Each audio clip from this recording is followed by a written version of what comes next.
श्री रामचरितमानस बालकांड सोपान।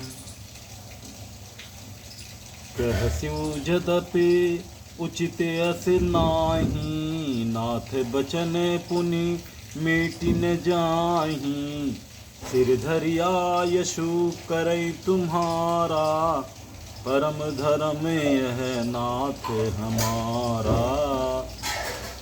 शिव जी ने कहा, यद्यप ऐसा उचित नहीं है, परंतु स्वामी की बात भी मिटी नहीं जा सकती। हे नाथ, मेरा यही परम धर्म है कि मैं आपकी आज्ञा को सिर पर रखकर उसका पालन करूं।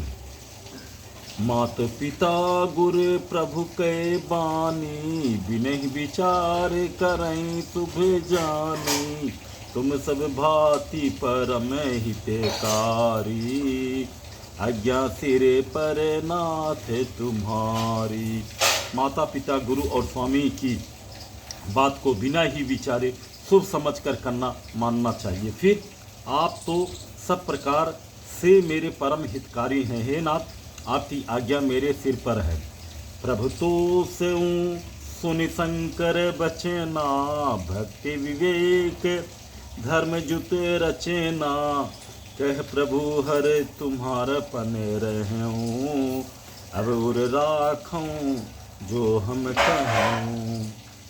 शिव जी की भक्ति ज्ञान और धर्म से युक्त वचन रचना सुनकर प्रभु श्री रामचंद्र जी संतुष्ट हो गए। प्रभु ने कहा, हे हर, आपकी प्रतिज्ञा पूरी हो गई। अब हमने जो कहा है उसे हृदय में रखना। अंतर ध्यान भय असे भासी, शंकर सोई मूरति उरे राखी।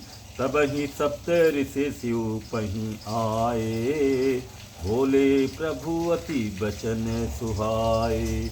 इस प्रकार कहकर श्री रामचंद्र जी अंतर ध्यान हो गए। शिव जी ने उनकी वह मूर्ति अपने हृदय में रख ली। उसी समय सत श्री शिव जी के पास आए प्रभु महादेव जी ने उनके अत्यंत सुहावने वचन कहे।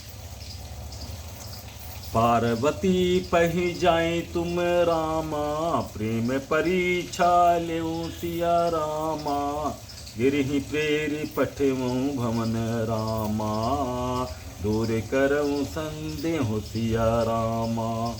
आप लोग पार्वती के पास जाकर उनके प्रेम की परीक्षा लीजिए और हिमांचल को कहकर उन्हें पार्वती को लीवा लाने के लिए भेजिए तथा पार्वती को घर भिजवाइए और उनके संदेह को दूर कीजिए।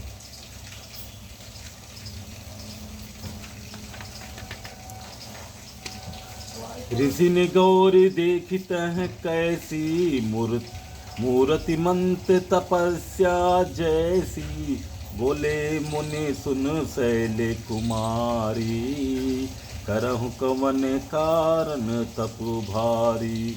ऋषियों ने वहां जाकर पार्वती को कैसा देखा, मानो मूर्तिमान तपस्या ही हो। मुनि बोले, हे शैल कुमारी, सुनो, तुम किस लिए इतना कठोर तप कर रही हो। कहीं अवराधों को तुम चाहूं, हम सन सत्य मरम किने कहूं। कहत बचन मनु अति सकुचाई, हंसियों सुने हमारी जड़ताई। तुम किसकी आराधना करती हो और क्या चाहती हो, हमसे अपना सच्चा भेद क्यों नहीं कहती। पार्वती ने कहा, बात कहते मन बहुत सकुचाता है। आप लोग मेरी मूर्खता सुनकर हंसेंगे।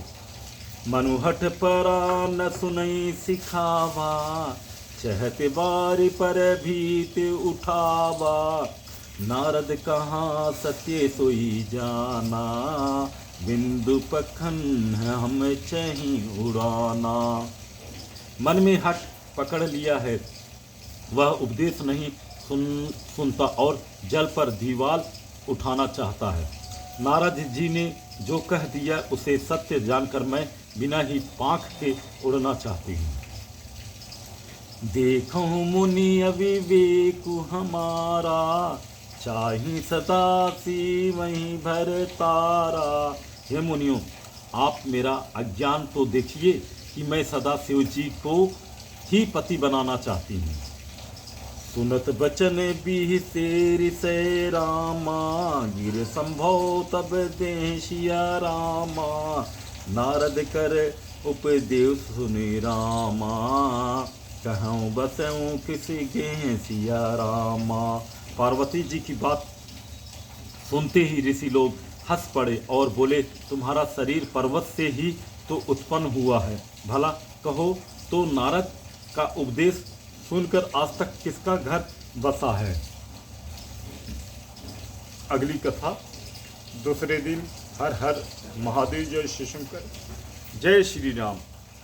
देव के देव महादेव की जय हो।